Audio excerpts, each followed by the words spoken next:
KNBR 104.5. On to the count, the pitch. And another splitter, strike three swinging. He's 0 for 4 and struck out 3 times tonight.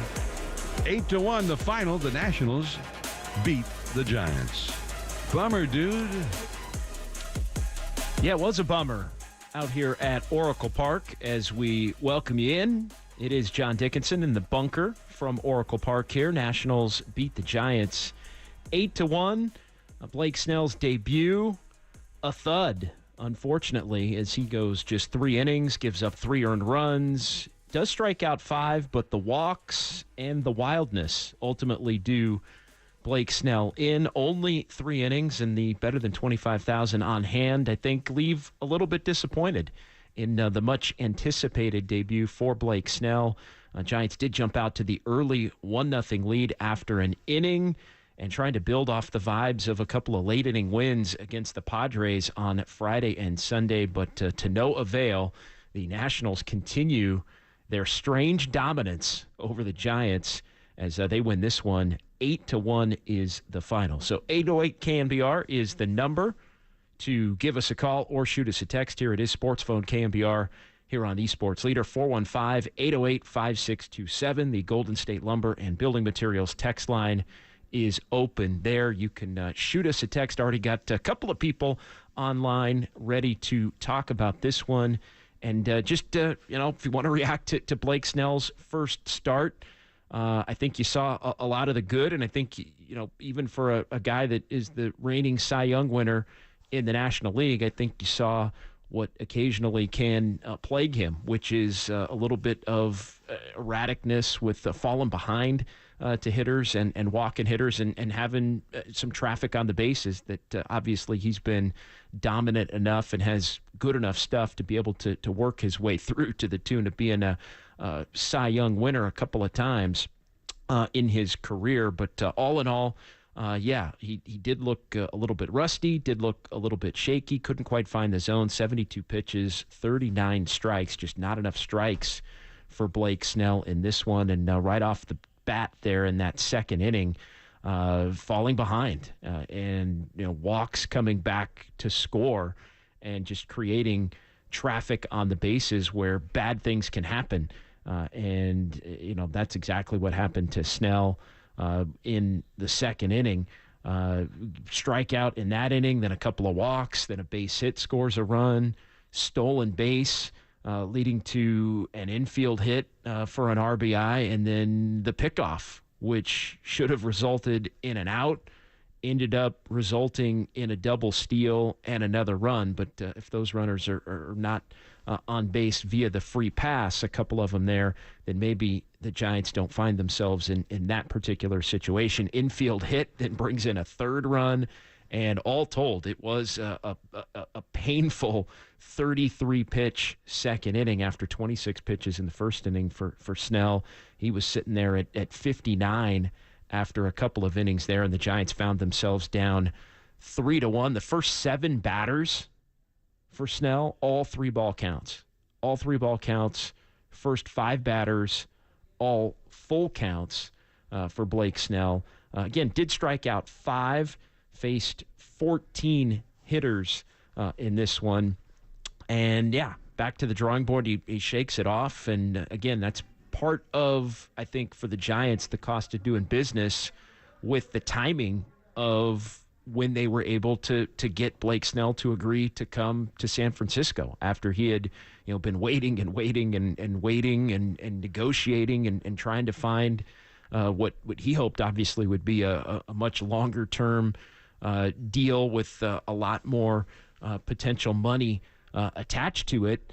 But, part of the wait is once you get him in, it's going to take him some time, to ramp up, which is why he ends up making his first start here in what was the Giants' 11th game. They had to go a couple of turns through the rotation, and Logan Webb made 3 starts before Snell would be able to make 1, and they wedge him in there. And, the Giants still, I think, it kind of bit him in the first turn through because they had to have Dalton Jeffries take a start where he got hammered in the game in San Diego, and now this as they get through the third time through the rotation, Snell's still trying to work his way back into form. Now, he's going to get there. The track record tells you he's going to get there. And at times he can be a little wild, and tonight it was wild with the fastball. But, he's obviously somebody that can work his way through traffic, and he's going to strike out a lot of batters, and he's going to be dominant. But he's got to get, the kinks worked out and get the fastball command down, which just wasn't there for the most part in this ball game tonight. So 808 KNBR, the number, 415-808-5627 to join the conversation here as the Giants lose to the Nationals tonight. Final score of 8-1. Let's get it going on the phone lines. Again, a couple of lines open. The Golden State Lumber and Building Materials text line as well. If you want to react to this one, crowd of better than 25,000 on hand after 3 announced sellouts of 40,000 plus over the weekend against the Padres. Yeah, we'll get into the lack of offense again for the Giants as they scored just the 1 run in the first inning. But I think the main headline topic tonight coming off of this one is Blake Snell and his debut with the Giants. So let's get to it, and we'll get it started tonight with Richard here on The Sports Leader. What's going on, Richard? Not much, man. How are you? I'm doing well tonight. Doing all right. Kind of a dud night. There was so much anticipation, and I think there were a few more butts in the seats tonight than maybe there would have been for a Monday in April against the Nationals had Blake Snell not been pitching. But it's a long season. The Giants are off to a little bit of a slower start than I think they would have hoped for. But to have Snell look as rusty as he did, almost as if it was still kind of a spring training start, I think was a little disappointing. Yeah, it was a little disappointing. I was at the game, and I can handle Snell working the kinks out. He didn't have a spring training, but there's one thing I will not stand for, and that's the wave. You cannot do the wave in this stadium. If you're caught doing the wave, you should be sent to Los Angeles. What's next? Like Dodger dogs and beach balls? Come on, man. That's so low. Come on. Yeah, I'm with you, Richard. I'm with you on that. And anybody that grew up in the Bay Area or grew up in Northern California, grew up going to games, that's not something, whether it was a Candlestick or now here at Oracle Park in the 25th year. It's just not something that's welcome. And I'll be honest, I made the comment to Michael Connell in our digital department right as it was happening. He was kind of working on some video thing on his computer, and I'm kind of taking my notes, and I all of a sudden I could kind of hear it before I saw it. And then I thought, what the heck is going on here? And I turned to him and I said, that is not permitted. Like, that is not, that is not, and I'm surprised in some ways, Richard, that there weren't. Usually when that happens, you'll get a fan or a group of fans really that'll kind of shut it down in the stadium the way that you're coming on the radio here and shutting it down tonight. Oh, it didn't happen, though. At least to my eye, it didn't happen. We were booing. There were people booing. But I don't know if you remember from the 80s when that started being a thing again, and people even brought beach balls to Candlestick. I was like, so other people, what other people brought to, squelch that?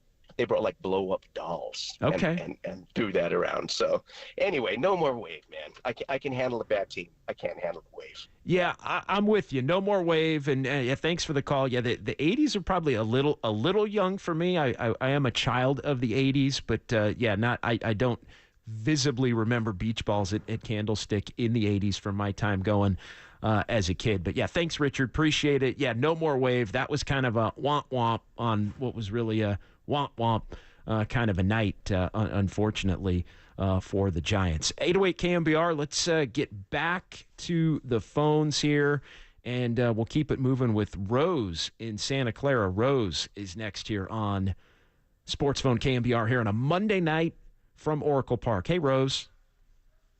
Hey, I just wanted to call in. I actually heard someone on KNBR this week say that there would be a sweep of the Nationals, but I don't think that's going to happen. But I'm wondering, what do you grade Blake Snell's performance? C-, D+, honestly. I mean, you give up 3 runs, you throw 72 pitches. You can only go 3 innings. he did have 5 strikeouts. I mean, I would probably say it's I think you were hoping you'd get at least 5 innings out of him and maybe, have him be a little bit more efficient. I'd probably say, given where he is in his get back as far as his ramp up to the season, I might give him a little bit of a benefit of the doubt and say C-. But I don't know. What would you give him, Rose? I give him C. Okay. Yeah, I think that's within range. I think probably my final grade would be a C-. And as far as the Nationals go, I don't know what it is they have on the Giants, but it's 7 of the last 8 now that they have beaten the Giants, and the Giants have been outscored 57-22 in those games. So a minus 35 run differential.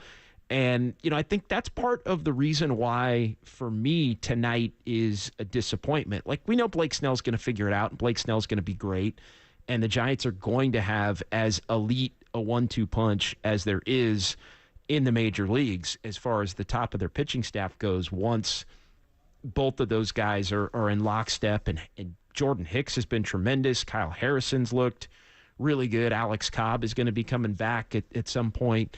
Even Keaton Wynn has looked pretty good in his opportunities to step in and be a starter. So I'm not so much concerned about the rotation once they get rolling, but I do think it's disappointing in that tonight, Rose, with the Nationals in, a team that doesn't figure to win a lot of games but has been dominant against the Giants here of late. There was a sense to me almost yesterday being at the park and tonight being at the park as if, all right, the season starts tonight, right? They won the game yesterday in Webb start. They get a last at-bat win.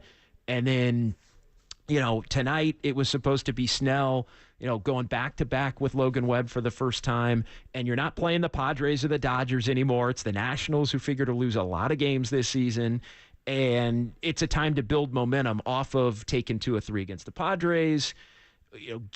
Get another win tonight, maybe get the first 2 of this series, see if you can try to get a sweep, and it just didn't happen. And it's not that things aren't going to come around, but I do think it's a little bit of potentially a missed opportunity to build, because I think a lot of this season, Rose, is building momentum for the fans to get the excitement back in the Bay and get the excitement back at the park and get the vibes feeling better than they have these last couple of years.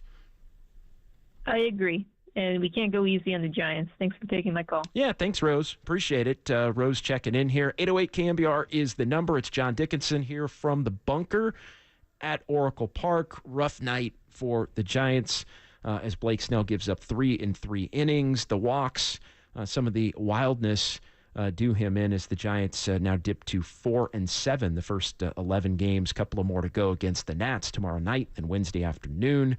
Kyle Harrison, who has pitched well tomorrow, then Jordan Hicks, who's been tremendous in his first couple of starts, goes in the matinee on Wednesday. Let's keep it rolling here on the phone lines. We got a lot of people that want to talk, but a couple of lines open. Joe in Sacramento is next here on the Sports Leader. Hey, Joe. Hey, John. How are you? I'm doing well. How are things tonight in Sacramento? Oh, they're good. I'm a longtime Giants fan, and I'm a realist. I mean, there's no way we're going to catch the Dodgers because they're just loaded. I mean, their pitching is good, and our pitching is comparable to theirs, but hitting-wise, we're just stuck. I mean, the problem is, not one of the problems is, I think the team right now is 20% to 25% better than they were last year. I'll start off by saying that. But you can't have a guy like Yaz and Slater as those guys maybe pinch hit or something. They can't be a star. You can't rotate those 2 guys. They're the same guy. They don't hit in the clutch. They're good fielders, but good fielders are a dime a dozen. We need some sticks. We have a shortstop who's a really good fielder, but he can't hit. You got to have 2 or 3 guys, and one guy's going to be able to stay hot while the other 2 are cold, and that's not the case with the Giants. I mean, Soler was a pretty good pickup, but he's not going to hit 280 and hit 40 home runs. He might hit 30 home runs and hit 250, but the only guy I think is solid, 2 guys, Chapman and Estrada. Estrada will come out of it because he's he's a proven player. And Conforto's doing good, but we got a ways to go. And I think that the problem is we don't bring guys from the AAA team. They could do it just as good as Yastrzemski and Slater. Bring somebody up. We have no electricity on the team. Yeah, and there's nobody. No, and pinch run or do anything. Well, look, I mean, I think what they're counting on, and Bob Melvin had talked about this a little bit yesterday, is the fact that he does think that they've got quite a few players that are have track records to get things going. The question's going to be how long at this point do they give the right field situation before Luis Matos is up? Because he's the guy that everybody wants to see in the outfield. It was another tough night for Yastrzemski. Now 1 for 20 on the season. He's got 3 walks. He struck out 11 times in 8 games, 0 for 4 tonight with a couple of Ks. Yeah, Slater in the platoon, he typically starts against lefties. He struggled in the early going of the season. And, I think there's a belief that many of the Giants hitters are going to come around because of some of the track records. Soler, I think, is in that category. I think Wade is in that category. Jung-Hoo Lee had a really nice game.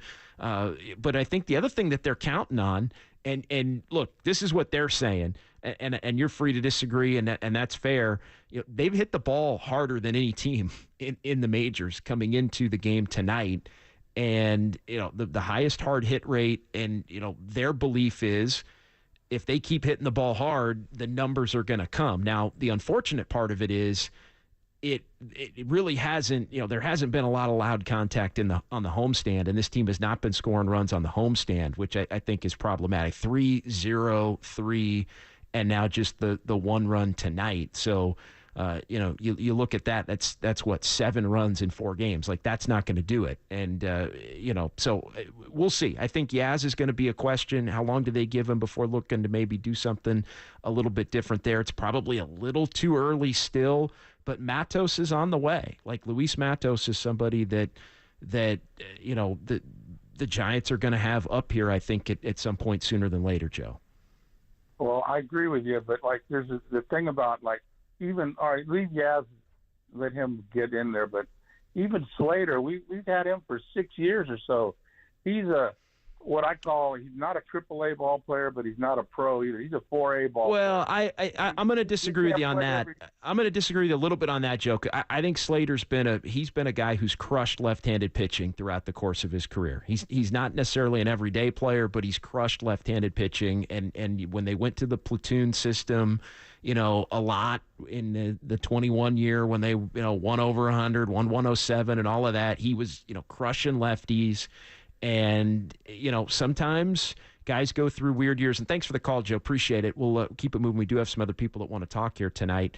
But, he's off to a little bit of a slow start. I mean, there's no way around it. And Yastrzemski's off to a slow start. And, I think there's a belief that Yastrzemski's going to get back to being the at least the hitter that he's been these last couple of years. I think there's a belief that Estrada's going to get back to being, the hitter that he's been. And Chapman's going to get to his numbers throughout the course of his career. And Soler's going to hit for power. Yes, even over 30 home runs for the Giants. And Wade's going to be kind of the guy he's been. And that they're going to have, not only are the balls that they're hitting hard going to start, finding green, and not being caught. I think they believe that they have a lengthy lineup as well. I think they feel like they're deep and can play some platoon advantages. But it hasn't come to fruition yet, and it hasn't come to fruition at home. And I think that's the thing. Like, you got to be good at home. And 2-2 through these first 4. It hasn't always been clean baseball through the first 4, but the Giants have found ways to scratch out runs and do enough to get a couple of last at bat wins. And, that's the reason we're not having a stronger conversation, I think, at this point, even though 4-7, I think is disappointing considering the additions that they made to this team. But it is still a long season. And I do think, Matos is the guy as far as the outfield. And if there's a move to be made, but you want to make sure you give your vets every opportunity, and you want to make sure Matos is swinging it hot down in the minor leagues before you bring him up, and you want to give him the lion's share, basically, of the ABs to see what he can do and if he can infuse a little bit of life into this Giants offense. All right, let's keep it going on the phone lines. 808 KNBR, the number. And that's where David in Marin checks in here on the Sports Leader. Hey, David. Hey, thanks for taking my call. Yeah, my comment tonight is the middle relief. They're going to have nights, I think, days where starting pitcher just doesn't have it, and sometimes there's even a bullpen game where they deliberately take somebody out early. And middle relief is an area where I just think, tonight we saw it. When it was, 3-1, your hitters look at that score and they think, okay, well, there's still a chance. But then it's 8-1, and pretty soon there's just like the air is left, out of the balloon. And I think that was, I don't know, I sensed it. We were at the game earlier, and it just felt like watching the middle relief does not have anything. Snell, yeah, he's going to have to work it out. This is his first outing. But the middle relief should be ready, to come on in and take over. And that's a piece of the pitching staff that you need to have strong, because you're not going to get like the best outing out of everybody every outing. And I think that can make the difference between a real winning season and, a lukewarm season.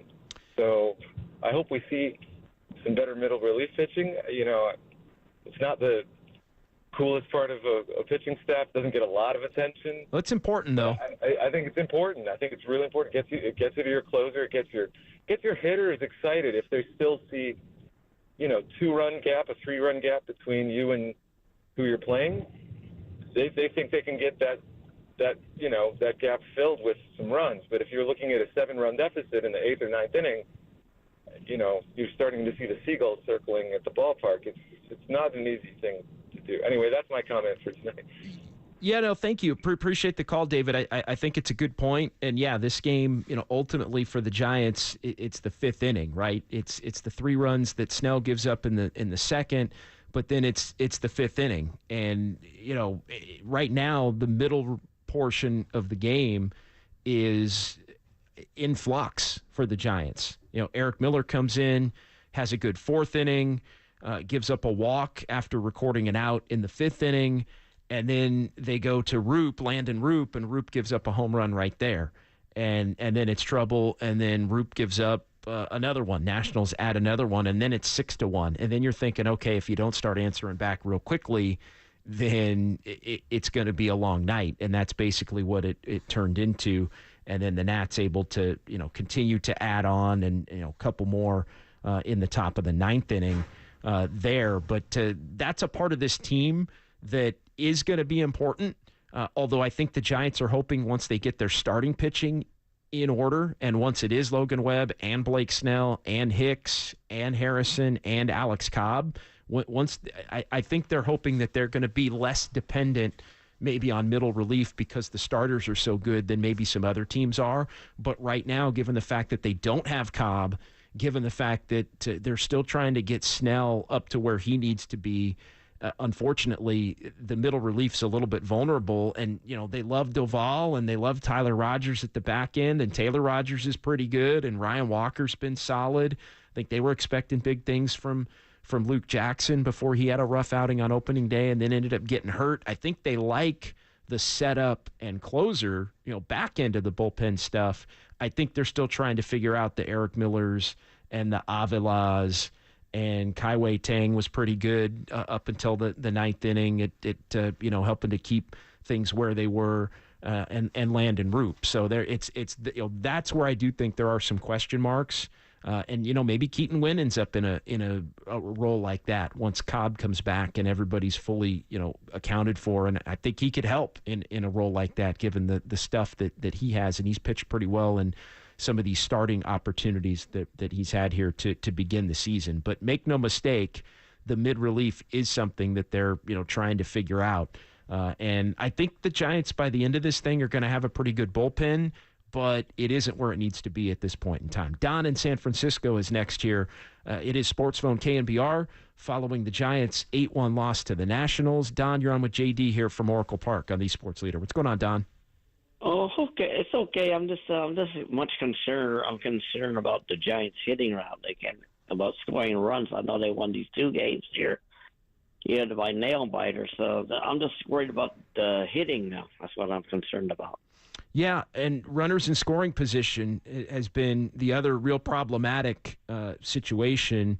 0 for 10 tonight with runners in scoring position, 1 for 27 on the homestand, and you look at where the Giants are, 16 for 81 overall on the season, which is 28th in the majors here through the first couple of weeks. So they're 28th with runners in scoring position. They are hitting the ball hard, but it's going to be a scenario where they're going to have to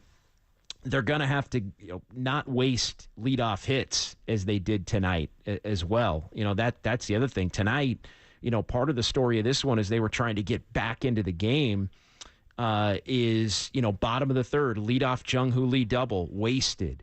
Bottom of the fourth, leadoff Chapman walk, wasted. Doesn't get anything else there. Wilmer Flores hits into a double play in the fifth to kill any action. Lamont Wade doubles in the sixth to lead things off, and that ends up with nothing doing there. So they're hitting the ball hard. They are getting on base, but they're not. You're right, scoring runs, at least not on this homestand. And I think that does, even with some of the perceived improvements, Don, I think that's the biggest thing that makes Giants fans worry in the early part of the year is the fact that this team may not hit again. They're confident that they will, but I think there's a lot of prove it from Giants fans. Like they want to see it.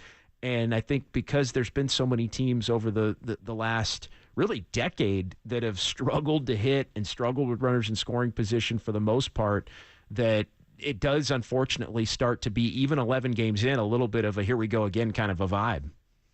Yeah, I just hope it don't be like last season. That's what I'm concerned about. You know what I'm talking about. Yeah, no, look, this team's got more talent.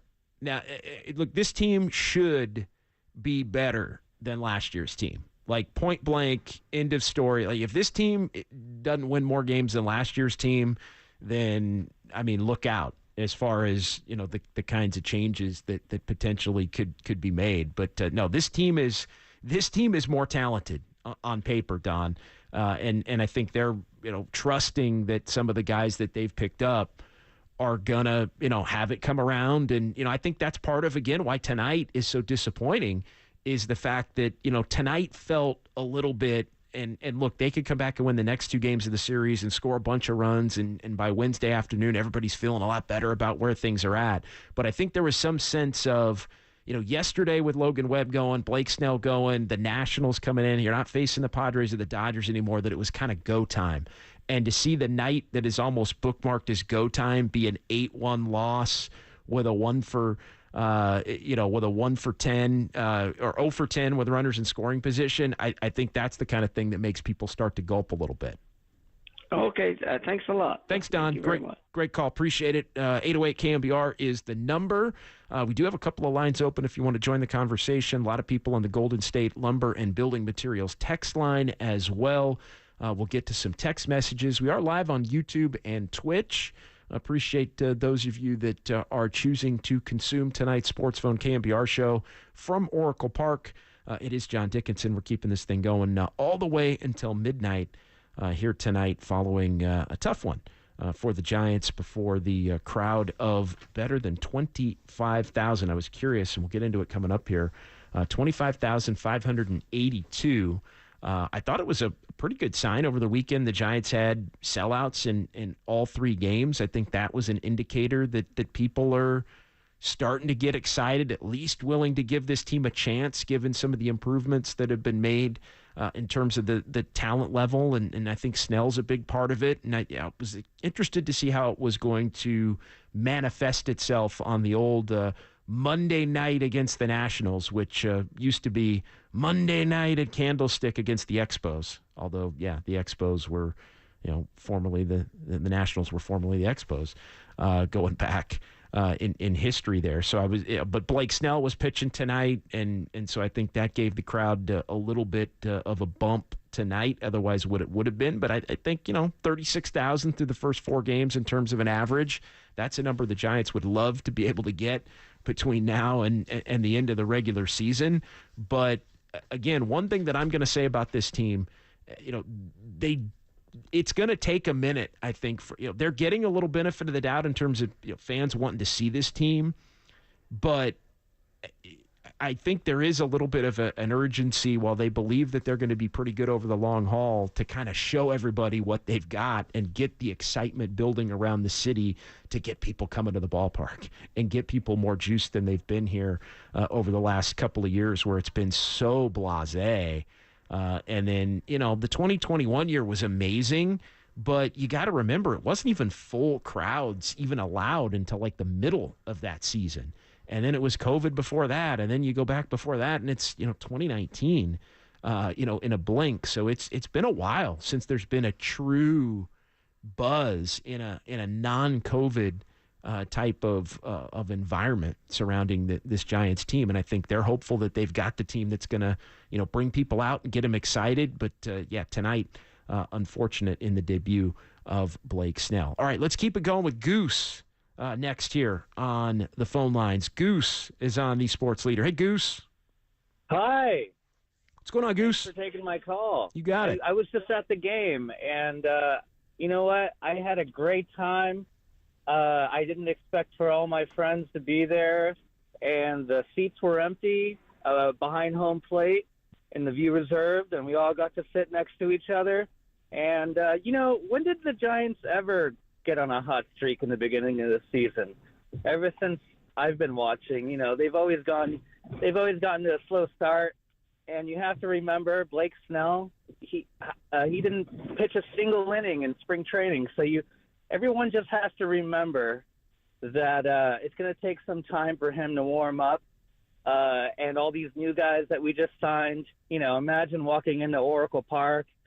It's got to be a new experience for all those guys, and it's just going to take some time. And I just want to uplift everybody and make sure that everyone understands that, it's not all good and gravy, whatever that expression is.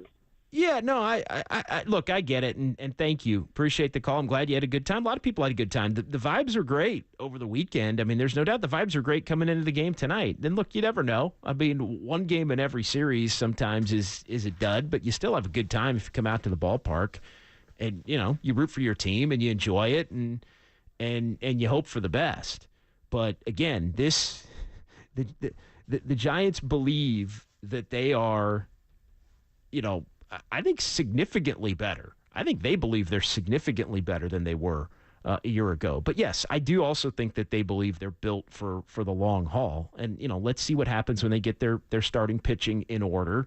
And Snell's still trying to work through it. But like I've said here a couple of times already, this team's going to pitch.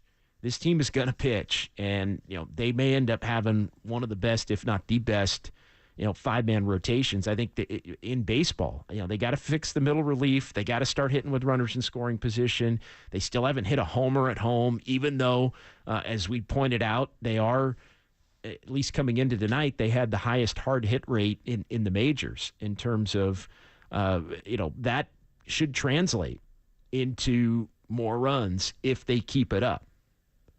Hard hit rate of 45.6% coming into tonight, and second in average exit velocity. Both of those up from last year, but still no home runs at home. And it's now 4 games.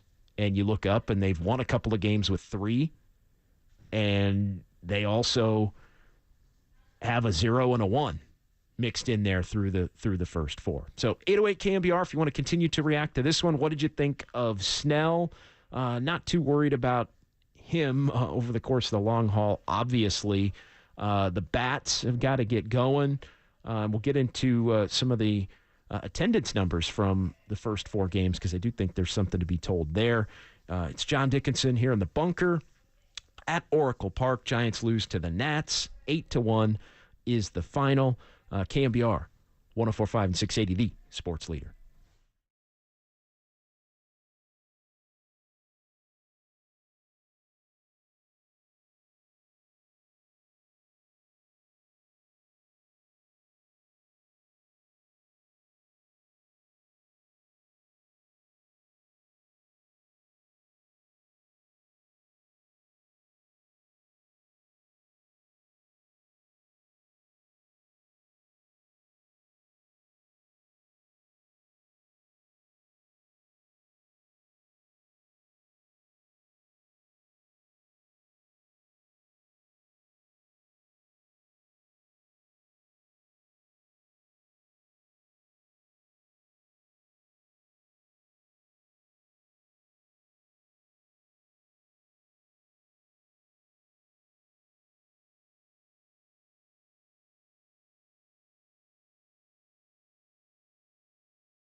Garcia knocked in a run with a single, and then they got a run on a double steal.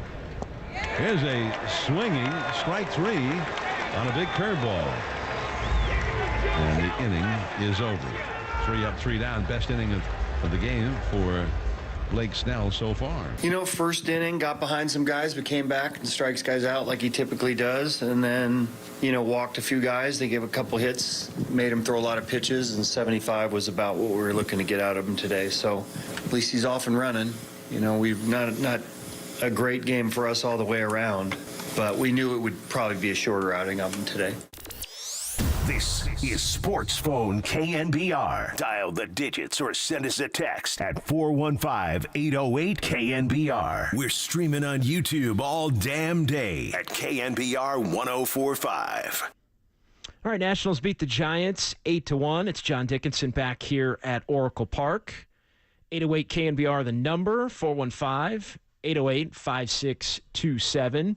Giants fall to 4-7 on the season. What'd you think of Blake Snell's debut? 3 innings pitched, 3 earned runs, 3 hits, couple of walks, 5 strikeouts. The walks do both come in to score. Faced 14 hitters, 72 pitches, 39 strikes, not enough strikes. The walks, as I mentioned, did come back to beat him there. And anytime there's a lot of traffic on the bases, then other things can get you, like infield hits, like errant pickoff plays. It should have been an out. I think that was just a key play in that second inning. I mean, Snell picks off the runner, and he's able to get into a rundown, and the Giants can't throw the guy out at the plate. And, yeah, that could have, I think, completely changed the complexion of the outing. You almost got out of the first inning, a ball that just got by Chapman after the third full count to begin the game, and what was 5 batters. The first 5 batters, all full counts for Chapman. He did strike out 3 of those 5, even after getting into the full count situations. But, Joey Gallo took a little piece out of Snell after Thomas had gotten the base hit there in the first inning. And then that ended up being, 7 more pitches, basically, that Snell had to throw. He's comfortable, obviously, working in traffic. He's comfortable figuring when he needs to strike people out, but he also can be a little bit wild with the command, which can lead to some shorter outings. But as Bo Mel said, he's got it through him, and it's all part of the build-up. And, again, I think if you look at this Giants team, you're not worried about the starting rotation, given some of the names and track records and even pitchers that they have on the injured list that figure to be coming back here at some point. So 808 KNBR, the number. Let's keep it rolling on the phone lines. We do still have a lot of people that want to talk, and a couple of lines open if you want to join the conversation as well. But Michael is next here on The Sports Leader. What's going on tonight, Michael? Hey there, buddy. So besides probably being the longest and lamest game at home so far this year, I mean, we were working towards 3 hours. I did have a couple of things that stood out to me. I'm still waiting for you to move to the third base side of the bullpen in the back there. But I think, whether it was a positive or an intentional thing, tonight I noticed the flashing lights. They're super bright in my eyes, but I don't know if they intentionally did this, but the game was so lame that I actually noticed that when the lights flashed, the Seagulls tended to go away for a half an inning. Huh. So I don't know if that was like a deep secret of why they added those flashing lights out in center field or not, but that could be a positive for the people in the outfield. Overall, I'm a season ticket holder, right? So I'm in for the long run. I think your estimation of the crowd tonight probably had a little bit of an influence of the fact that it's spring break for almost all the public schools in the area. And I don't think the same thing would be happening if it was next Tuesday versus the Nationals. So, well, yeah, and I don't think it would have happened even tonight had it been, Blake Snell's, third start, or if Blake Snell was making his first start, let's say Friday in St. Petersburg, as opposed to making it tonight. So I think there are a couple of things in play there.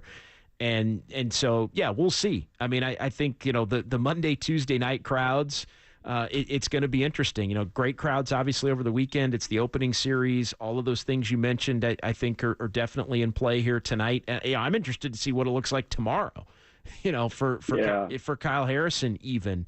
But that's the only reason I bring it up is obviously one, Michael. We're so used to seeing the ballpark full, just in the history of now the park in its 25th year and full of energy. But also because I think that there's a belief that this team should be better and that they have the ability potentially to capture the imagination of the city and capture the imagination of, the guys that aren't you, Michael. Honestly, I mean, you're in for the long haul. We're obviously going to be out here every night for KNBR and talking about the Giants a lot because that's what we do. But it's the fan that maybe has just, stepped away here because of COVID or because maybe the team hasn't been good. You need everybody, right? You need everybody, and you want people adding to that excitement. And so, I think there are a lot of people that are really wanting this team to show them something, to get back out to the ballpark. And I think that's where these early opportunities are so important. And, getting off to a little bit of a flatter start with the bats, I think that leads some to think, fair or unfair, and it may prove to be wrong, same old Giants. Here we go again. And so, I think these early games are maybe a little bit more important than they would be in other seasons. Yeah, I hope for positive outcomes because I don't want to eat all my tickets during those weekday games. Totally, Michael. I get that. Thank you. Appreciate the call tonight. All right, Michael checking in here. 808 KNBR, the number. Let's keep it going here. 415-808-5627. Kitty is next here on the Sports Leader. Hey, Kitty. Hey, John. How are you? I'm doing well. How are you tonight? I'm good. I don't think I've ever spoken to you before. I don't believe so, but thank you for calling in tonight, and I look forward to future calls as well. Oh, absolutely. I've been calling since the park opened. I love it. I absolutely love it. I was telling your producer, the Mark Willard knows me, FP, all those guys. Hey, I'm a season ticket holder. I'm someone that believes no matter what, right? Don't stop believing. Come on. And, John, I just want to say, we're there. We're behind home plate. We're having a great time. And can I do a shout-out to Mike, Mark, Kurt, and John? Wow. Diehard, great fans. You stayed till the end because it was really sad seeing people leave. I'm like, I hope the Giants come back and score 8, right, and win this game. Because it happens. That's baseball. You never leave early, right? I don't. Anyway. I don't. No. Even when I go as a fan, I don't, Kitty. I'm with you. You just don't. You don't. And we looked for you in the booth, but we didn't see you. So I'll have to meet you one time. But, I just wanted to say you're so right on about the passion. I mean, since COVID and what happened after that and the seasons, and you want to believe. And I was at the exhibition game with the A's and I know Pablo really well. And Pablo Sandoval, it was electric. Were you there that night? I was not there that night, no. But I heard it was great. I heard it was outstanding. No, it was. And upstanding. People upstanding, right? And it was electric. And it's just, I tell people, don't show up if you don't have the passion. If you don't believe, why are you here, right? And it's like these 3 little kids in front of us had their mitts on their head, their hats turned around, and they were just loving every bit of it. And that's what you got to do. That's what you got to keep. And I just wanted to introduce myself, say hi. I believe. And my last comment to you is, I think that Chapman or Jorge Soler are going to be the first right-handed batters to hit a splash hit. Oh, okay. Ooh. That's a good call. Kitty, I'm going to write that one down. And if it happens, I want you to give me – I know you're going to call me regardless, but if it happens, I want you to make sure you call me if it happens because I'm marking that down. Oh, absolutely. And I got all the, the 100s, the 99s, the 79s, the 102. I keep every time a left-handed batter comes up, John, I say, come on, splash hit 103, and I record it, right? Sure. Well, I stop. But you know what? I'm going to start doing it with Chap, and I'm going to start doing it with Jorge. Okay. Kitty, thank you very much for calling in. I appreciate the welcome and the kind words and all of that. I think Chapman in the first inning, by the way, I think Chapman thought he had one at least off the bricks and ended up getting caught, and it kind of made me think, oh no, because I think in a lot of places that would have at least been off the wall, but it hitting it to right there, and he likes to go the other way, like you mentioned. it's it's a longer poke to get it out. Obviously, once you get, it starts to get out toward right center a little bit. Kitty, one quick thing. I'm interested, everybody splash hit and what the next splash hit's going to be. Who's going to be the first Giant to give everybody the light show for the, because there's the light show that's coming with the first home run. I don't know if you're pro light show or not, but no, I'm not pro light show, and I'm one that's like, okay, yeah, let's do it when the reliever comes out and it goes dark, and then they can't get the lights back on. You're like, huh? What happened to Duvall? I don't know. I'm not.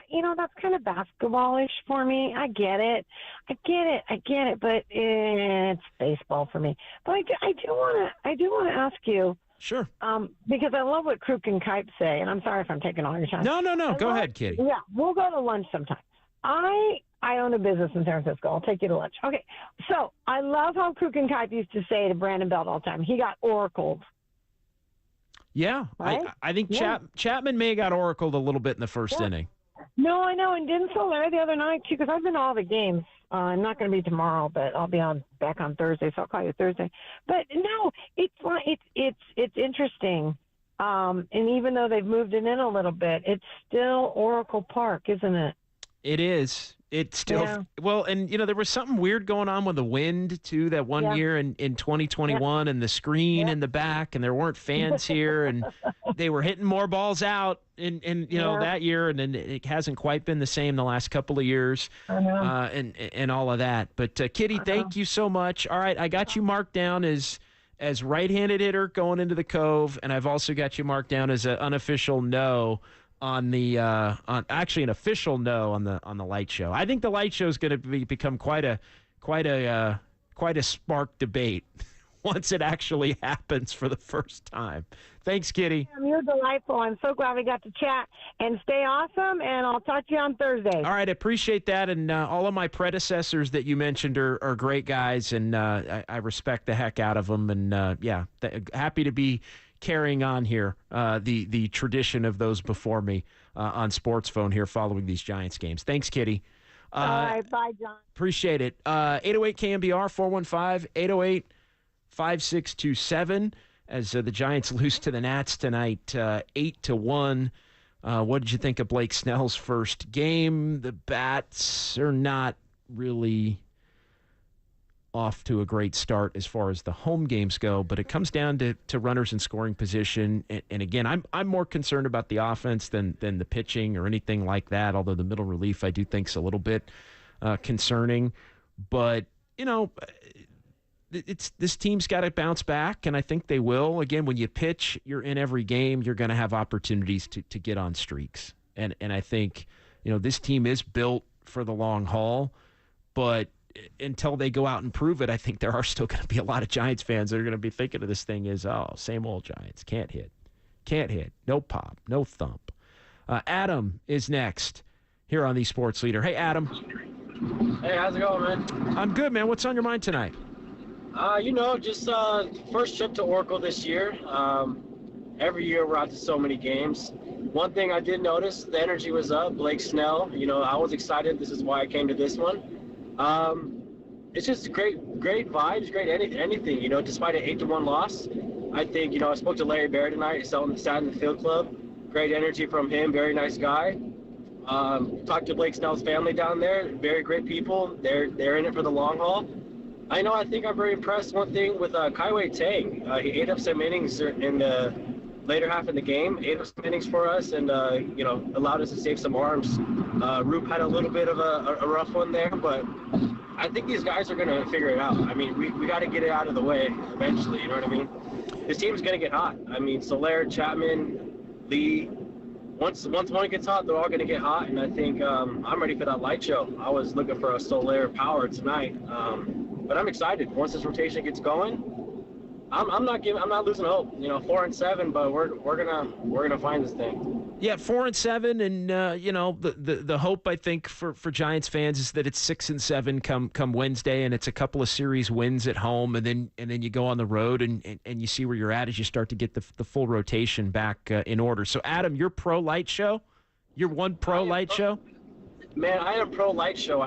There was a few times we had a few strikeouts there, and center field lights gave us a little razzle dazzle. But I want this whole place to light up, man. Let's go Petco Park. Let's step up one up on them, huh? I mean, 8-1. San Diego came back on Chicago tonight, down 8-0. I was there till the last pitch of the game. I was waiting for us.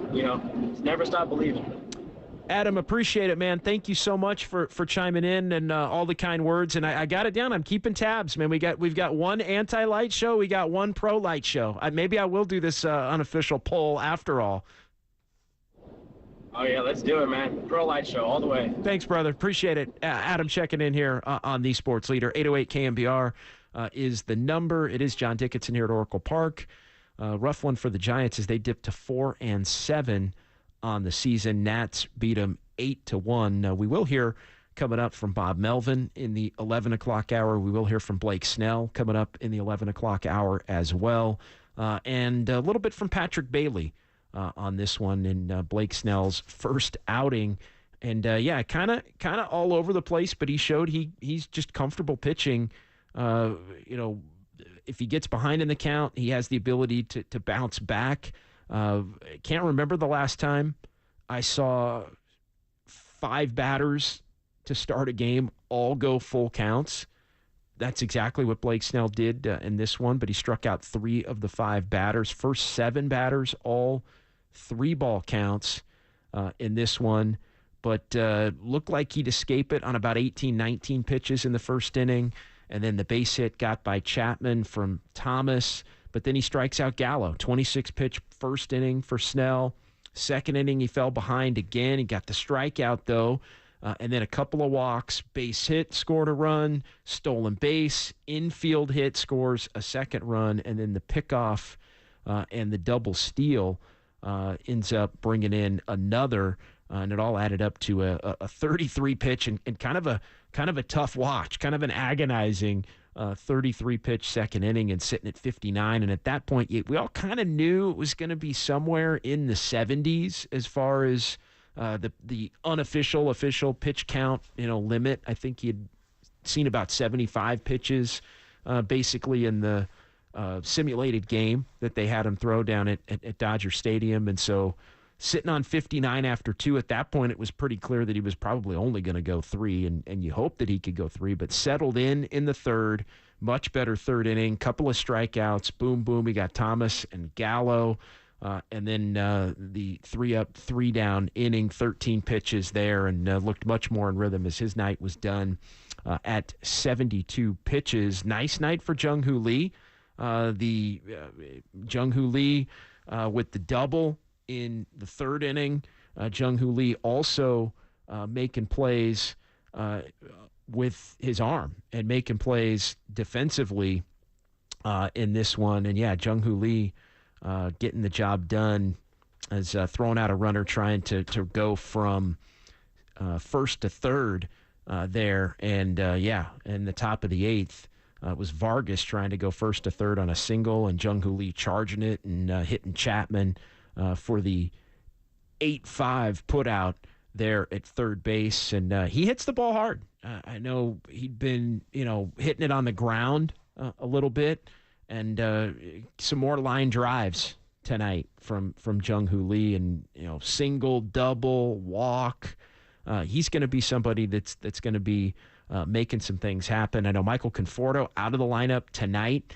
Conforto had told reporters pregame in the clubhouse that it was just a standard off day. Then Bob Melvin, during his pregame session, said Conforto was dealing with a side issue, but likely to be back in the lineup tomorrow.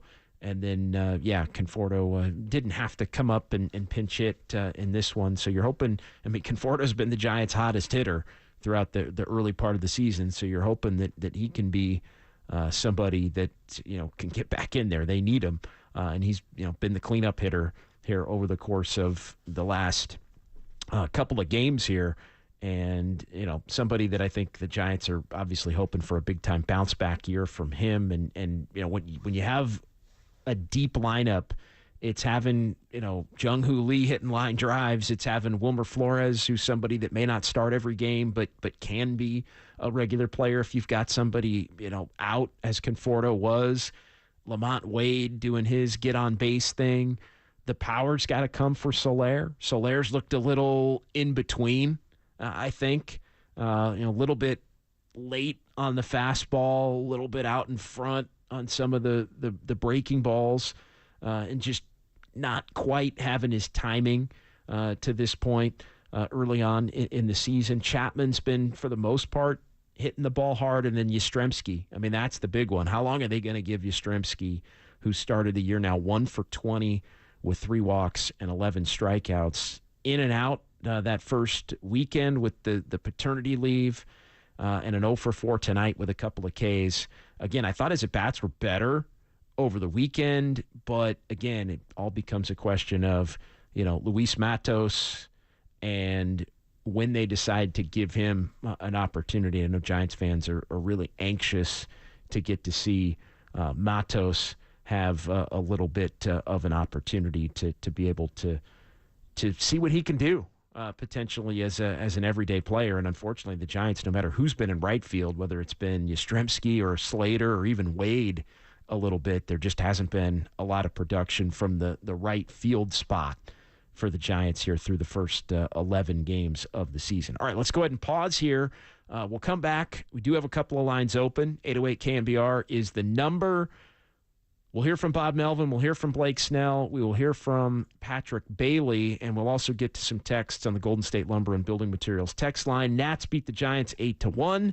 It's KNBR 104.5 and 680, the sports leader.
The 1-2 pitch.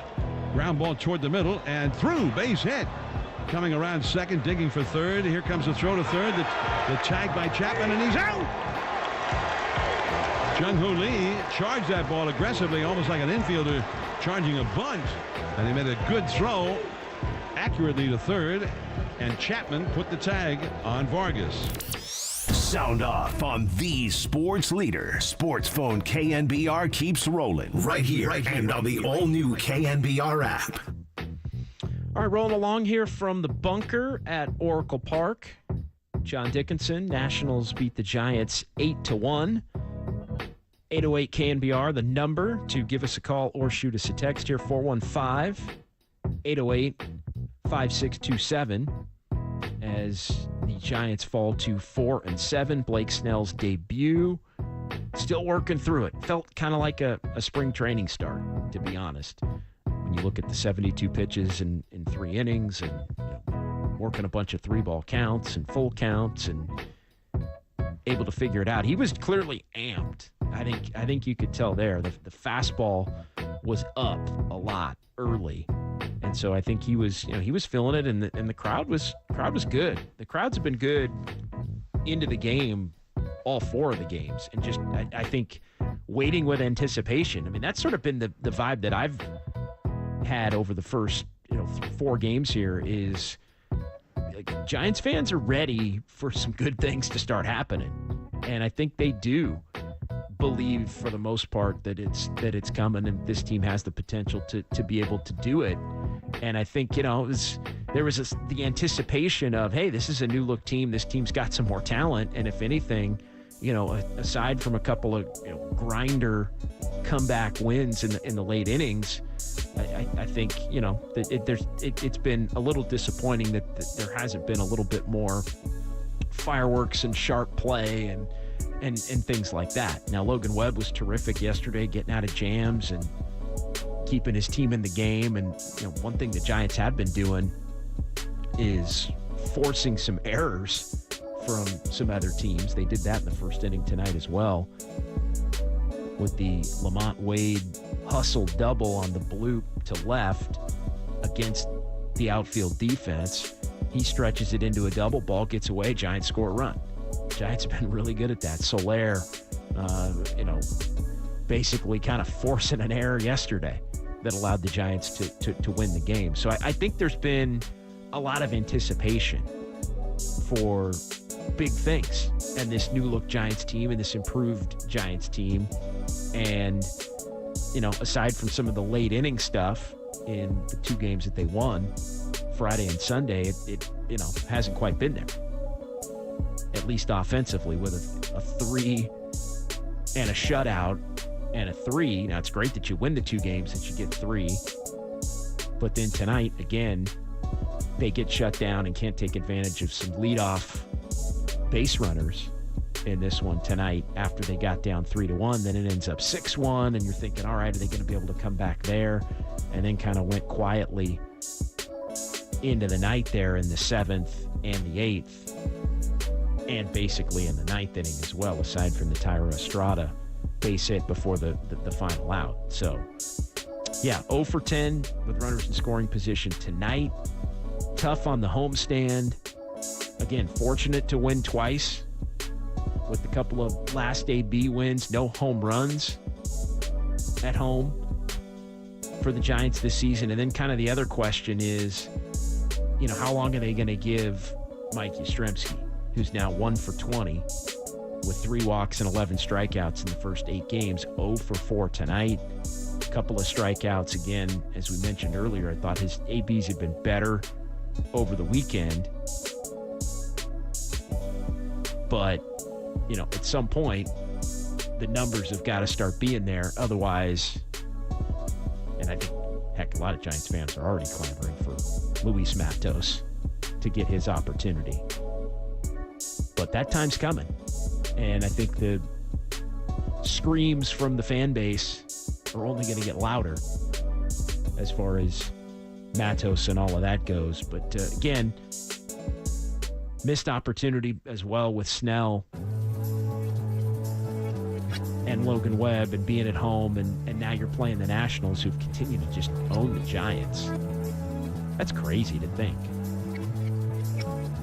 And yeah, the Giants not hitting with runners in scoring position, 198 on the season, 28th in the majors, 5 for 48 in the last 5 games as well. And outside of Jung-Hoo Lee and Lamont Wade Jr., the other 7 spots in the lineup tonight combined to go 2 for 25. So good night for Jung-Hoo Lee. Lamont Wade with a couple of doubles. But other than that, the Giants basically going quietly on a night where Blake Snell gave up 3 earnings in 3 innings, striking out 5, but taking the loss in his Giants debut as the Giants get thumped 8-1. All right, we'll get to a couple of text messages here. 408 on the Golden State Lumber and Building Materials text line. Hey, AJ from San Jose.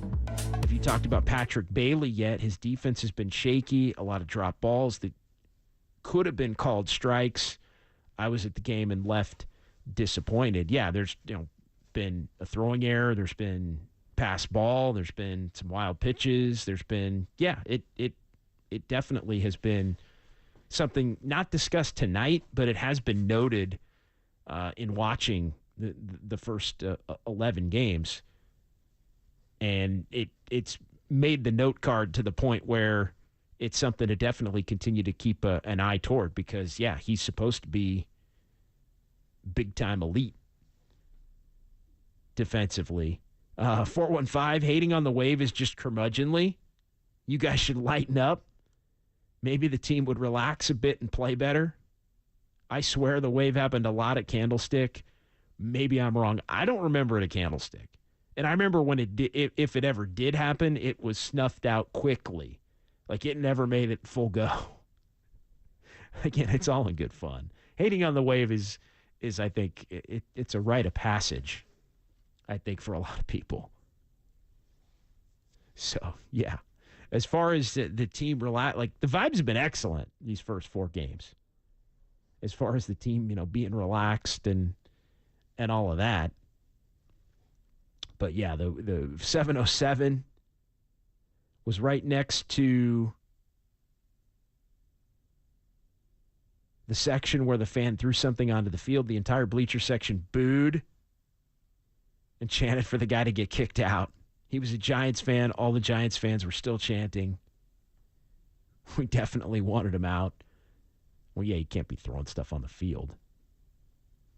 415, no panicking. I asked, if you want to give your grades on Blake Snell. I gave him a C- for tonight. You know what? That's fine. He's still working through it. 415, incomplete. I'll give Snell an incomplete. He's a slow starter. Last year, I don't think he lost after the All-Star break. It was his first outing of the year. No spring. Incomplete. That's fair. Maybe a little bit of a cop-out. I don't know. Incomplete feels like a cop-out. Like, we all can be great. Like, it, because it's not spring training. And that's the one thing. I had the Giants getting off to a slow start. I told a couple of people, and this is only my second SportsPhone Giants postgame show. I had last Monday's as well when they got beat by the Dodgers in the first of that 3-game series. And I told a couple of people I thought the Giants were set up for a 3-7 start leading into tonight. And, I guess I probably would have with Blake Snell going in his first game, probably picked him to win tonight. So I guess maybe I had him as 4-7 to start the season. But I had a 3-7 start just based simply on the fact that they were going to be playing the Dodgers and the fact that their rotation was a little bit out of whack. And I'll be honest, and we can get into this here between now and midnight as well, just kind of the early observations, like things you thought would be good that have been, things that you thought were going to happen that haven't. Like, we all have our initial impressions of what we think a team is going to be. And sometimes it comes to fruition, sometimes it doesn't come to fruition.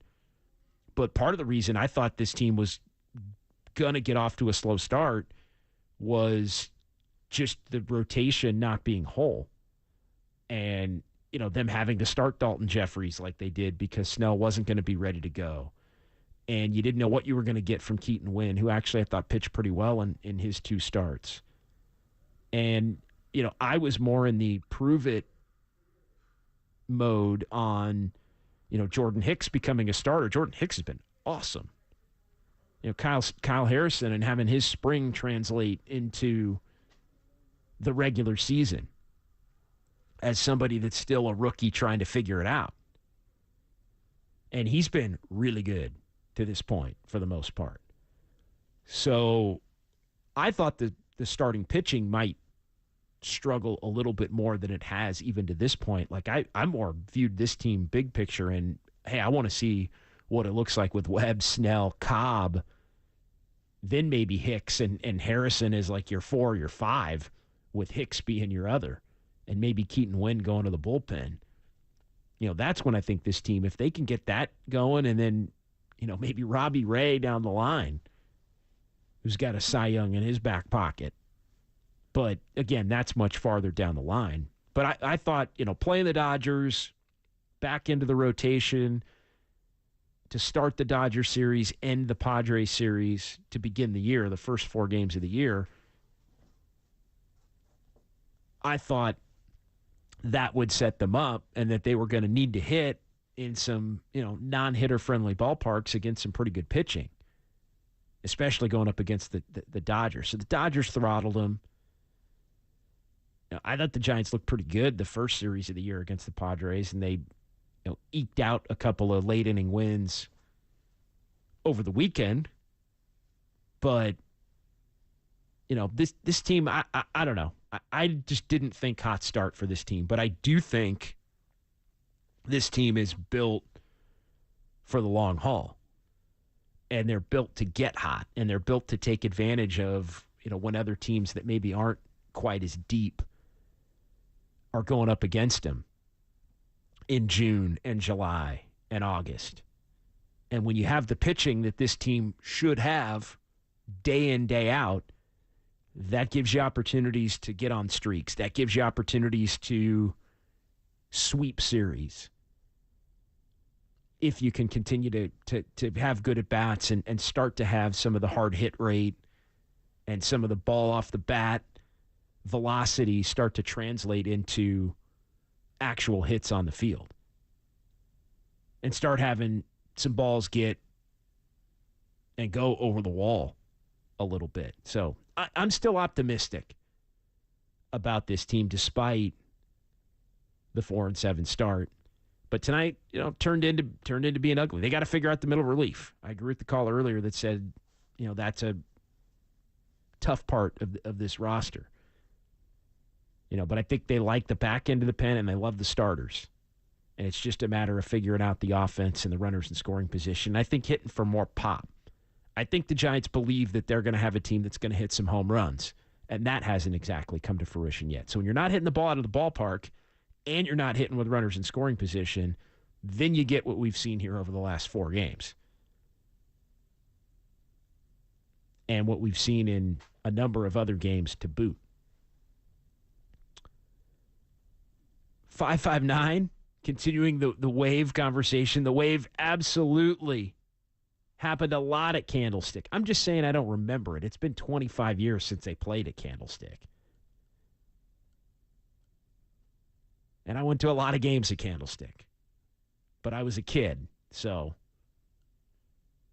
forgive me on my revisionist history memory. But I remember if the wave ever did happen, it got shut down pretty quick. I'm not saying it didn't happen, but when it did happen, it got shut down pretty quick. Thanks, 559. Appreciate you chiming in there. 206, what's up? It's Alex from Harmonic. Snell's postgame was honest and delightful. Good things are coming. Well, that's a nice segue into playing a little bit of Blake Snell's postgame media availability in the Giants clubhouse. So let's go ahead and do that. Blake Snell gave you the line: 3 innings, 3 earnings, 3 hits, 2 walks, 5 strikeouts, 14 batters, 72 pitches, 39 strikes. And here's how Blake Snell broke down his first outing in the orange and black. Just how do you assess your name? Yeah, a lot to learn. Facing big league hitters for the first time, I was pretty pumped up. Yeah, there's just a lot to break down, but pretty wild. Trying to nitpick too much instead of getting over the plate. Just a lot there. I still have to really look at it. But yeah, I would just say, I know there's a lot going through my head right now, but I would just say I was pretty amped up, and I was trying to nitpick the zone too much, and made the bullpen have to cover a lot of innings that they shouldn't have had to cover. What does it feel like to get back out there in a game after not really having a normal spring training? Yeah, honestly, it was just weird. I haven't faced any big league hitters. I was aware of that. So I was being more careful than I usually would. Usually just throw it over the plate, just let it kind of eat. To where I was more like, I haven't faced big league hitters. I didn't really know. And then I was really amped up too. I was really excited to pitch. So bad combination, I guess. But I'm excited where I'm at, how the ball's coming out. I'm only going to get better. It's going to get more crisp. So first game, happy it's out the way. A lot to learn from it, and really looking forward to what I'll be able to do Sunday against Tampa. Did you almost feel like you had nerves, like your major league debut again? Or? I don't know. It was weird because I just haven't faced hitters, so there was a lot of unknown that I was kind of facing right away. I faced AA hitters, faced 3 of our big league hitters. But just I haven't been in a stadium with fans, and just a lot to learn from that. That's always an exciting time when spring starts. So not having it definitely made it more challenging, but I still feel like I've had a lot of time in the big leagues to where I should be able to handle that better than what I did. Typically in the spring, do you kind of use those starts to kind of gauge where your stuff is and see the feedback from swings and stuff like that? Yeah, because spring is it's all learning. It's the results don't matter. It's about getting built up. It's about learning. It's about just getting it going again. To where you can have a bad start, it doesn't really matter. To where here, it really matters. And then when I go 3 innings and Tang has to cover 4, that's where I get more upset at myself, is because I put him in a bad position. And it's not fair for me to do to a young guy trying to make his way. Where's your arm strength gap right now? You were hitting 96 and 97 throughout the game. Was that more of a trend line, or is your arm strength where you think it should be right now? Yeah, I think I'm built up. I think the consistency of my arm, I think I need to build that up more. get everything finishing out front. Curveball, I'm trying to make it do more than I need to. Just a lot of adrenaline, a lot of unknowns at the first start of the year. So it'll all get cleaner. It'll be a lot better. I'm looking forward to the next one. The third inning, you were getting ahead of hitters a little bit more. Did you feel like you settled in there a little bit? Usually, if you get ahead of hitters, you're going to have good results. And if you get behind, you're going to have not as good results. So I knew going out there, like, come on, get over the plate, start attacking. I was trying to do that the whole time. It's just when you get that, I don't know, I was just really excited. And tried to do too much. It hurt me. It didn't hurt me in the first inning. It probably should have. Second inning, it hurt me. And then third inning, I started to calm down and get it going again. I felt a lot more just at ease, and I'm going to pitch. You also didn't get to do any of that fun PFT in spring training. Did your throw to the plate lead Bailey up the line a little more than you wanted? I don't know. I got to look at it. I thought it was a good throw, especially for that being the first time.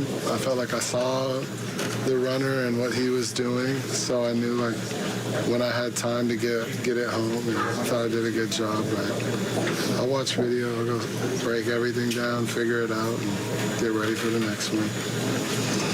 All right, some good stuff there from Blake Snell, post-game in the Giants clubhouse as he takes the loss in his Giants debut. Said he was nitpicking the zone a little bit too much. A little odd being out there, having not faced any big league hitters in what typically would be, for the first time, obviously, in a spring training start, which is very much different than a start your first after signing the big contract that he did and the like. And, basically adrenaline also. He said he was really amped up, which is not hard to believe. That was my first thought is, the first three pitches of the game were way high and out of the zone. And then he bounced back and threw some strikes after that, but was falling behind early with stuff that was a little bit high. So, the fastball command wasn't necessarily there. But, pretty introspective thoughts there from Snell on his outing and what needs to be worked through and how he can continue to build. I mean, that's part of the deal. When you don't sign the guy until as late as the Giants signed him, then that means that it's going to take into the regular season a little bit to get him right. Because he is at a point where he normally would be maybe a week or two before having to make that first regular season start. So unfortunately for Snell, unfortunately for the Giants, that's just the way it is. And, it may contribute, and I think it already has in a couple of instances contributed a little bit to the slow start. But the reality is once he gets it dialed, he's as dominant as anybody in the major leagues. And the Giants have two guys who are bona fide ones at the top of their rotation, and teams that have multiple bona fide ones at the top of their rotation typically are going to win a lot of games, even if they're not the most, the deepest teams in terms of hitting and thump and power and being able to score a lot of runs. You don't need to score a lot of runs if you got multiple aces at the top of your rotation, but I think the Giants do figure that they are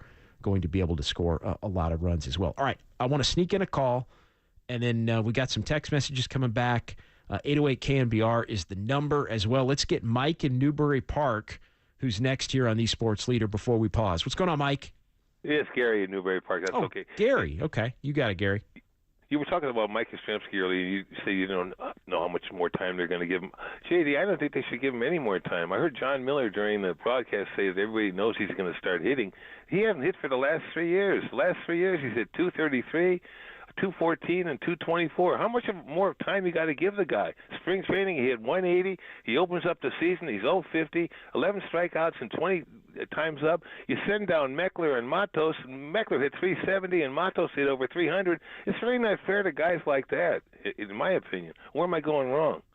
Yeah, look, it's just he's a veteran and he's a guy that they paid to bring back. let's be honest, and he's a guy who the front office believes can produce and play a good right field, and be at worst a part of a platoon where they get Slater in there against lefties a little bit, and they want to go that route first before deciding that they're just going to hand it out and hand it over to the young guys. So I think you see this a lot where a veteran gets the first opportunity, and the question becomes the question basically, Gary, that I laid out, which is how long do they give them? And typically, it's at least a month. Typically sometimes it's even Memorial Day, depending upon how much you have invested. Now, I don't think the Giants have that much invested necessarily in Yastrzemski continuing to be a regular starter to where it's going to be, a third of the way through the season. But it is more than 20 at-bats, especially when it was, separated, broken up a little bit by a paternity leave and that kind of thing. So I get it. People are frustrated. It's interesting, Gary, that a guy that was at once really beloved is now public enemy number one. It feels like, as far as this, the fan base goes, and I think part of that obviously is that Matos is down there in the minors, ready, and people want to see him play, because I think a lot of people would rather see Matos go 1 for 20 than see, the veteran guy go 1 for 20. So I get it. I think Matos' time is coming, but it is still a point in the season, 11 games in, where I do think you got to be a little patient still, even though he didn't hit the last couple of years, which is more than a fair observation and criticism, Gary. Okay, so I've heard Dwayne Kuiper say that when you come up here, you got to produce. I mean, he's a nice guy. He's a hard worker. I understand that. But, JD, these guys make a ton of money. And if they don't produce, you got to look somewhere else. Yeah, and again, I think that time's coming. I do think that time's coming if the lack of production continues. But I think the other part of it, too, is, he's not the only one that's not producing at this point. And again, veterans do tend to get a little bit more leeway. Thanks, Gary. Appreciate the call tonight. 808 KNBR, the number. Let's go ahead and pause here. We'll come back. We still can hear from Bo Mel. We'll still hear a little bit of Patrick Bailey. We still have a couple of lines open. How would you grade Blake Snell's performance tonight? That's been kind of the question on the board in his Giants debut. And then I've got some thoughts as well on the attendance through 4 games. We'll do all that between now and the midnight replay. It is KNBR 104.5 and 680, the sports leader.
Check the mic and make sure it sound right, boys.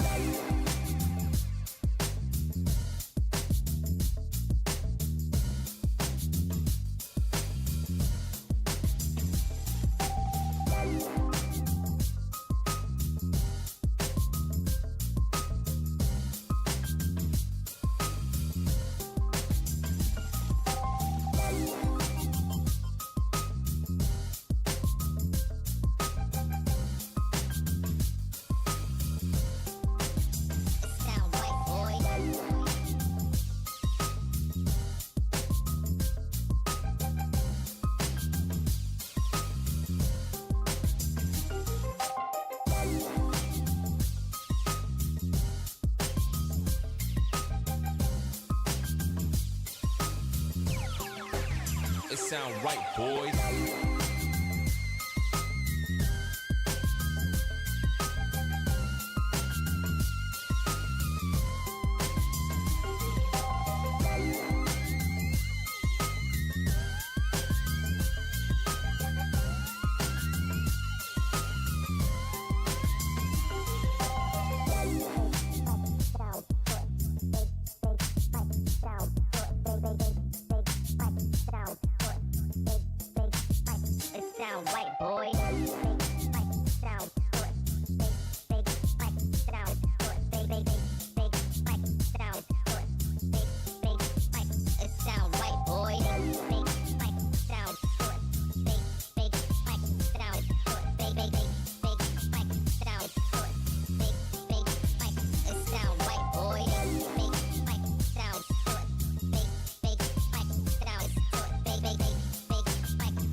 Sound right, boys.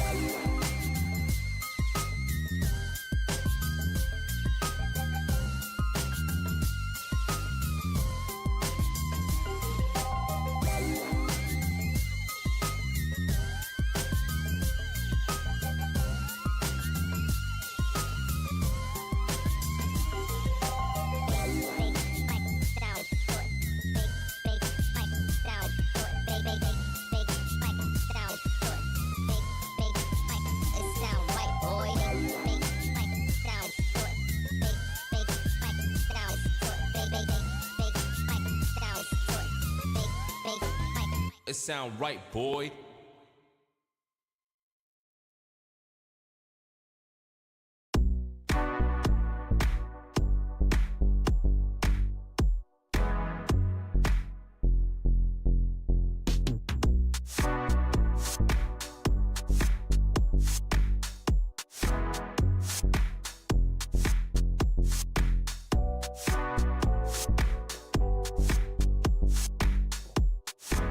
He flares one along the left field line, falling and in there. Base hit. Lee running hard. Now heading for second is Wade. Here comes the throw to second. And Wade is safe. The ball bounces off the shortstop, rolls away, and Lee takes off of the plate, and he scores with a slide. Speak your mind on the sports leader. SportsPhone KNBR keeps coming at you. Streaming live at twitch.tv/the sports leader. Yeah, it was looking good at that point. 1-0 Giants into the first. Blake Snell on the mound. But it was all downhill from there. 8-1 Nationals get the win over the Giants game. 2 of the 3 games set tomorrow with Kyle Harrison on the mound for the Giants. And then Jordan Hicks, who's been tremendous, on Wednesday afternoon. 6:45 tomorrow, 12:45 on Wednesday. And, of course, you can hear all of that right here on KNBR, the sports leader. Josiah Gray for the Nationals. Patrick Corbin for Washington. Patrick Corbin still going at it. He'll oppose Jordan Hicks at 12:45 on Wednesday afternoon. Yeah, bright spot of the night, Jung-Hoo Lee for the Giants scoring there. Lamont Wade with the double, and then the Giants making things happen on the bases to force some errors. But, not hitting with runners in scoring position, still looking for a home run at Oracle Park, and the Giants with just 7 runs scored in the first 4 home games with a shutout and an 8-1 defeat tonight, leaving a little bit to be desired before crowds that have been good through the first 4 games. You got 3 over 40,000 in the first 3 over the weekend against the Padres, and then 25,582 tonight at Oracle Park, and lively crowds really all 3 days. Lively crowds, and, Giants, I think at this point will take 25,582 on a Monday. Now, again, some circumstances with spring break and some circumstances with Blake Snell making his first start. But, yeah, you averaged, 35 to 36,000. And I think the Giants will be feeling pretty good about that. So off to a good start. We'll see what it is tomorrow in comparison to tonight with Kyle Harrison going on the mound. But, yeah, I think there are some reasons for optimism here, in the early going. And I do think it's leading people to come out to the ballpark and at least check this team out. Now, when they come out and they check you out, you got to be able to perform and look like things are going to be different.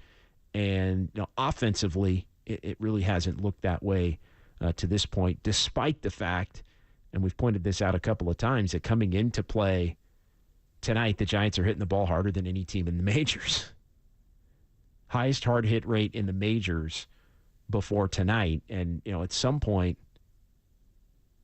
that and the second in average exit velocity, those two things typically add up to you're going to be a team that's going to put some runs up on the board.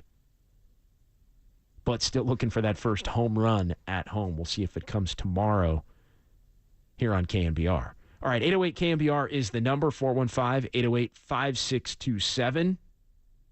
How would you grade Blake Snell's debut? A lot of people frustrated with Mike Yastrzemski. A lot of people frustrated with Mike Yastrzemski. 559 chiming in. Golden State Lumber and Building Materials text line. Different team, different manager, same Gabe Kapler results. Yikes. It's early. 916 pointing this out, and I'm glad we got this text in the Golden State Lumber and Building Materials text line because I did note it. I was hearing a lot of boos on the radio broadcast. Were the boos for the Giants? There was only one instance where the Giants got booed, and surprise, surprise, it was the end of the 6th inning when Mike Yastrzemski struck out for the second time. And so Lamont Wade Jr. led off the 6th with a double. The Giants really offensively, they wasted some leadoff hits in this one. Jung-Hoo Lee double wasted in the 3rd. Chapman had a walk in the 4th. Wade had another double in the 6th, the second double of the game. But no, there were some boos. Chapman struck out, not after Chapman struck out, but Yastrzemski. I mean, he's the guy that's just drawing the ire of the entire fan base right now. But to close the 6th inning with the Giants down 6-1 and again, another leadoff hit that went for naught. And that was the one time tonight where I thought it was noticeable and noticeably directed at the Giants in particular. And really the only time at any point over the weekend or tonight as well. And I think it's, just the frustration from the lack of being able to hit with runners in scoring position. And that was another at-bat.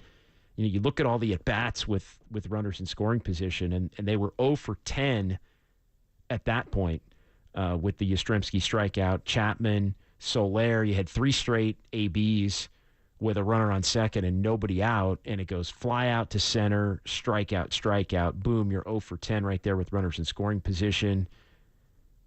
Estrada and Bailey had Chapman out on second a couple of times in that 4th inning, and then, same story in the 3rd inning, really is the 6th inning. It was Jung-Hoo Lee who had the double, and then Wilmer Flores pops out in foul territory with a runner in scoring position, and then Lamont Wade Jr. doesn't get a hit, but advances the runner to 3rd. If you advance the runner to 3rd and a ground out to 1st with 1 out, then maybe you can score without a hit at that point, but they get it backwards. The pop out in foul territory first, then the ground out, so there's 2 outs, and then Soler popped out, again, among the 0 for 10 with runners in scoring position. And then over the last 3 innings, the Giants basically went down quietly. Nobody even up with runners in scoring position. And that part of a rough night for the Giants and a rough night offensively, a 2 for 25. 2 for 25. Everybody not named Jung-Hoo Lee or Lamont Wade Jr. for the Giants in this one tonight. You had Jung-Hoo Lee 2 for 3 with a walk. And then you have Lamont Wade Jr.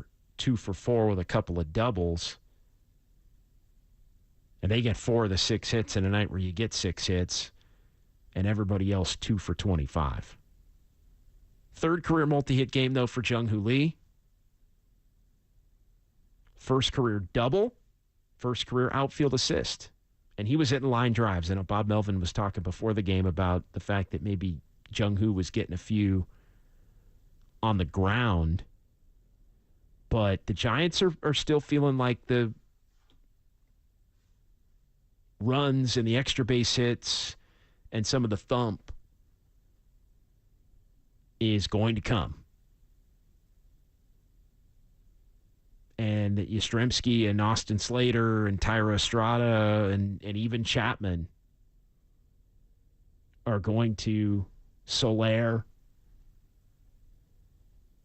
are going to snap out of it. And maybe they snap out of it altogether, and then this team can really be able to put some runs up on the board. All right, let's hear a little bit from Bob Melvin as he addressed the media here tonight at Oracle Park in the press conference room. Giants get beat by the Nationals 8-1. Here's a couple of minutes of Bo Mel's post-game press conference.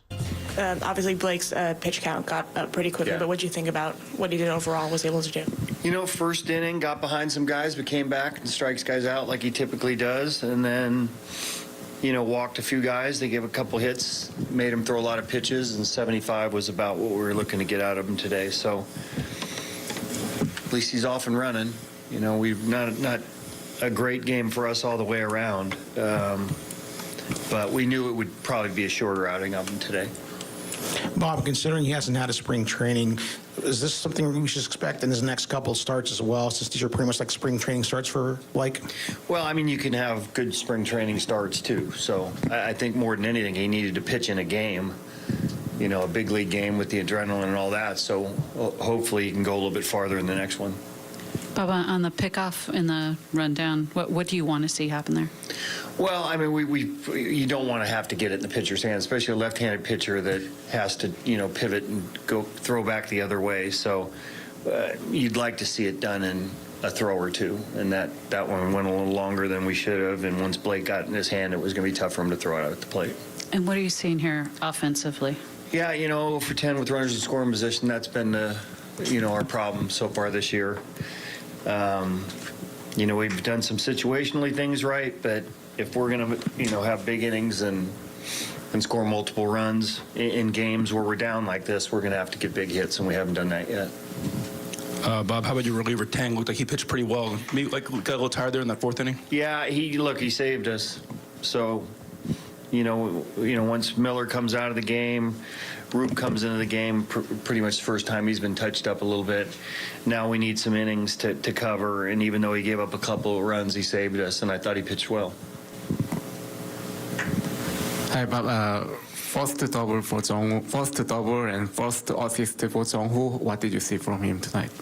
So, I'm sorry, say it again. What did you see from Jung-Hoo tonight? Oh yeah, look, he had a good night. Swung the bat really well.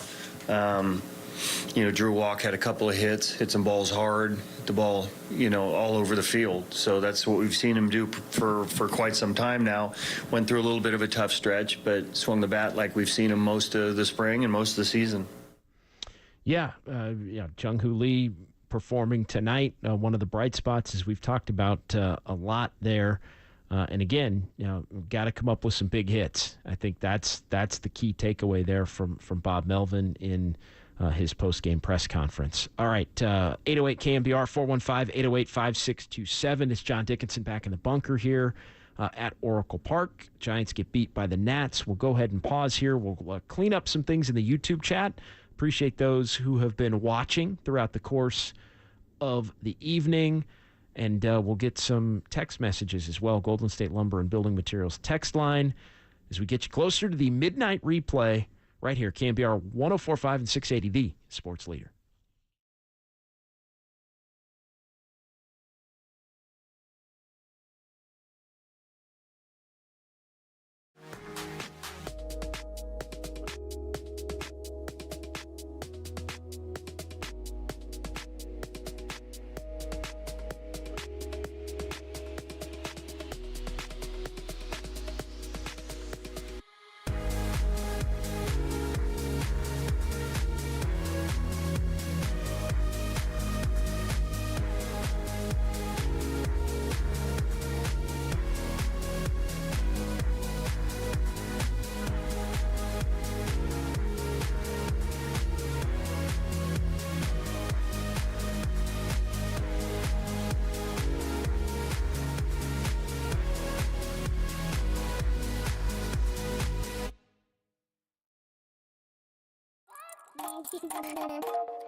Sound off on the sports leader. SportsPhone KNBR keeps rolling. Live from the KNBR Casino Matrix Studio. Casino Matrix Progressive Jackpots are here. Where are you? Just drop in. Please play responsibly. 1-800-GAMBLER. All right, final segment. Nationals beat the Giants 8-1. Midnight replay coming up here in about 10 minutes on the sports leader. 808 KNBR, Golden State Lumber and Building Materials text line 650. Giants fans need to boo more. Honestly, need more heat on this team. That was a topic of discussion in the YouTube chat as well. Bones chiming in the YouTube chat. You know why Giants fans will give the club at least a month of mercy before the grief? Because losing with guys you know is easier to palate than losing with platoon no-names. Bone says, by the way, F the wave. Been a lengthy discussion in the YouTube chat about shortstop. Yeah, Nick Ahmed plays a nice shortstop, although he's winged some throws high. But, yeah, Nick Ahmed's never been, throughout the course of his career, a great hitter. And, you know, Nick Ahmed tonight did have a base hit in his third at-bat. But, yeah, I mean, at some point, I think, you know, he figured to be, you know, somebody that you could carry and hit ninth if he's going to play a good shortstop. And, I still think he can. But he was somebody that, you know, you wanted the defense. You wanted the ground ball defense in particular. Having the better infield defense, clean up that left side of the infield with Chapman and him. But the part of the reason why you thought you could go defense at that position and give Luciano a little more time is the fact that you thought that you could hit in front of Ahmed, to where Ahmed could be the tough out, you know, tough at bat, 9-hitter that, you know, isn't always going to get a hit, but he's going to give you a plucky at bat. But you can't necessarily get away with that if the rest of the lineup isn't in order and producing. Fozzie with the line of the night here as far as Yaz. Farhan gave Yaz $8 million as a free agent. It kind of looks bad to move on from him on Farhan's end. I think that's part of it. I think it was arbitration. Arbitration eligible in the offer. They settled it wherever. But yeah, no, that's part of it, I think for sure. Yeah, 1 year, $7.9 million contract for 2024. And so, yeah, that's, you bring him back, you're going to give him an opportunity. But there are others waiting in the wings, in the outfield and at shortstop, if need be. But again, 11 games for me is a little bit soon. It's a little bit soon. Even at 4-7, even with a lot of the numbers overall not looking great. But again, I'm telling you, those things like the hard hit rate and the exit velocity, like every team looks at that as an indicator of should the offense be better than it actually is. And those are the kinds of calculations that lead teams to keep things the same longer. Because if you go making changes when there are trends that show things should be getting better, then a lot of times you're wrecking yourself before you can correct yourself. Because the analytics show that the numbers should be better and will be better. Casey Schmidt's another interesting name to keep an eye on, I think, as well. So appreciate everybody tonight. Zach chiming in as well in the YouTube chat. The crowd should boo more. Giants fans are being too nice. There was also the debate about the crowd count. I thought 25,000 was about what I expected. To me, the question was, would they get 20 tonight if Blake Snell wasn't pitching?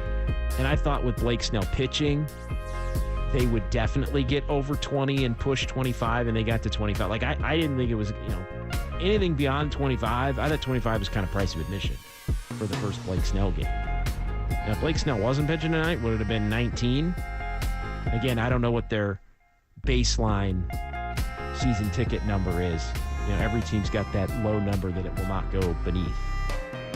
But yeah, 25 I thought was solid for a Monday night, even in Blake Snell's debut. All right, that's going to do it. Appreciate everybody. Appreciate Raf Corral in our San Francisco studios. For Raf and Cole, I'm JD. Giants and Nationals tomorrow right here on KNBR, the sports leader. Midnight replay next. Join me for Dubs OT as well, as the Warriors are going to face the Lakers. But the midnight replay, KNBR 104.5 and 680D, sports leader.